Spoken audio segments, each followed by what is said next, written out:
नमस्कार दर्शकों, मैं हूं आपके साथ माधुरी बंसल और आप देख रहे हैं सिटी नेटवर्क का मथुरा हलचल। और आइए रुक करते हैं आज की खास कुछ खबरों की ओर। मथुरा में यमुना फिर हुई खतरे के निशान के पार, प्रशासन अलर्ट मोड पर।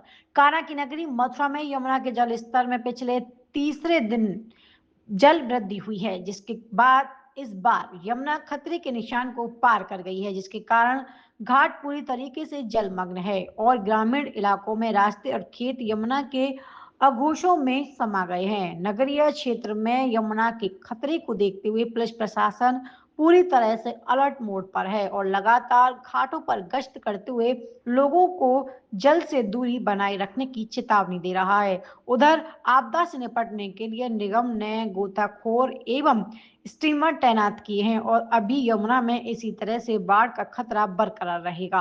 देखिए, यमुना का जल स्तर बढ़ता जा रहा है और प्रवाह भी बहुत तेज है। इसमें जो जल स्तर है वो अभी 166.22 पर है, जो कि खतरे के निशान से ऊपर है। तो इसमें वही हम लोग इंश्योर कर रहे हैं कि वहां पर आपकी ड्यूटीज लगी रहें, वहां पर सुरक्षा प्रबंधन भी किया गया है। हमारी फ्लड पीएसीज भी लगातार हमने एक्टिव की हुई हैं और लाउड स्पीकर से हम लोग घोषणा भी करवा रहे हैं कि कोई जाए ना नहाने के लिए और इस तरह से जल के पास ना जाए। तो ये एहतियात बरती जा रही है। अभी नाविकों को भी निर्देश दिए गए हैं प्रशासन के द्वारा कि अभी बोटिंग ना करें पानी में। तो यही सारे एहतियात हम लोगों को निर्देश दे रहे हैं बरतने के लिए। लोगों से अपील भी की जा रही है। तो यही सब चल रहा है। हाँ जी, कौन सा गांव है ये गांव है जी गुलालपुर बाबूगढ़ के बीच का रास्ता है ये। गुलाल बाबूगढ़। ये जमुना स्तर, जो जमुना जल स्तर बढ़ा, इससे क्या प्रभाव है वो? जमुना के जल स्तर से बढ़ने से किसानों का तो 90% की जो फसल की बर्बादी हो ही चुकी है। किसान बर्बाद है। किसान के पास इसके अलावा कोई और दूसरा रोजगार है नहीं। यदि ये फसल भी बर्बाद हो जाएगी और फसल बर्बाद होने के बाद इनको कोई भी मदद बीमा के रूप में या कोई सरकारी रूप में नहीं मिल पाएगी तो ये किसान बिल्कुल बर्बाद हो जाएगा। 2023 में भी इसी तरीक़ा से जमुना का जल स्तर बढ़ा था। वहाँ 5-5, 6-6 फुट पानी आ गया था। इससे भी विकराल रूप में पानी आया था। तो समस्त ग्रामवासियों को यही उम्मीद थी कि भाई इस बार बीमा का पैसा ज़रूर मिलेगा।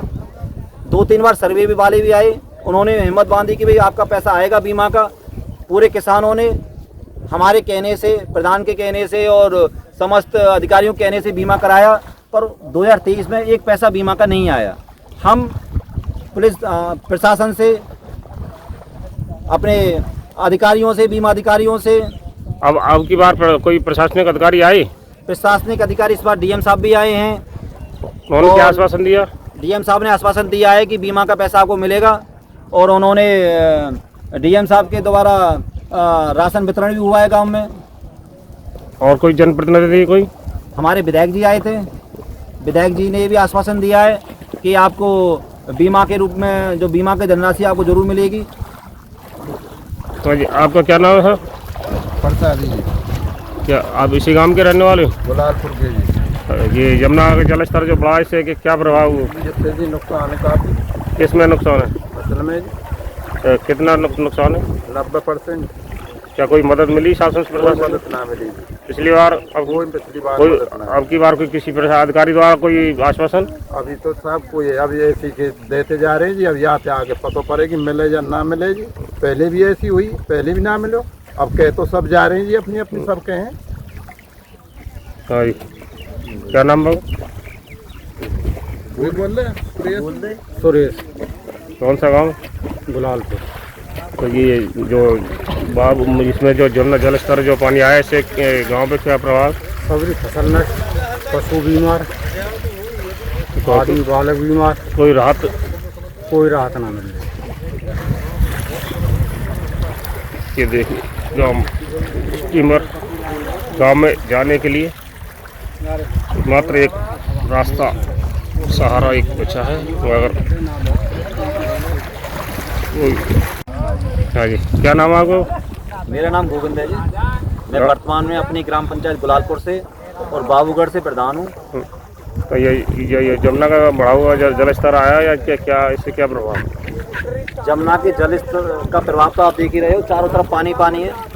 और हमारे गुलालपुर का और बाबूगढ़ का 80% से 90% तक की जो फसल है वो बर्बाद हो चुकी हैं।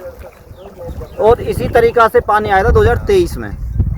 2023 में पानी आया था तो हमारे पुलिस जितने भी प्रशासन आया था, बीमा के अधिकारी भी आए थे, उनसे हमने अपील की थी कि भाई इनको बीमा दिया जाए।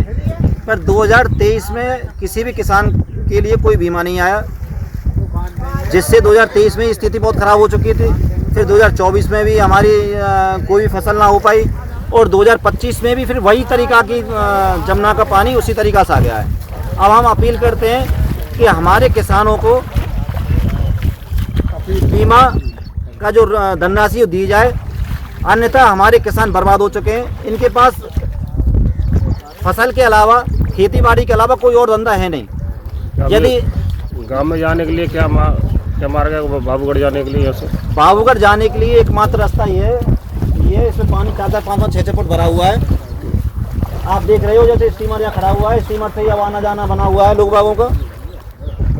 प्रशासन द्वारा कोई ये सहायता राशि, सहायता कोई प्रशासन का और हमारे खासकर एसडीएम साहब का बहुत मदद मिली है हमारे गांव को।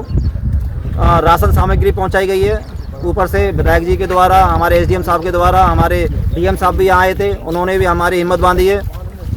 बहुत अच्छा उनका सहयोग है, खासकर हमारे एसडीएम साहब का बहुत अच्छा सहयोग है। सामग्री बटी हुई है, सामग्री भी हमारे पूरे बाबूगढ़ में पहुँची है, राशन सामग्री।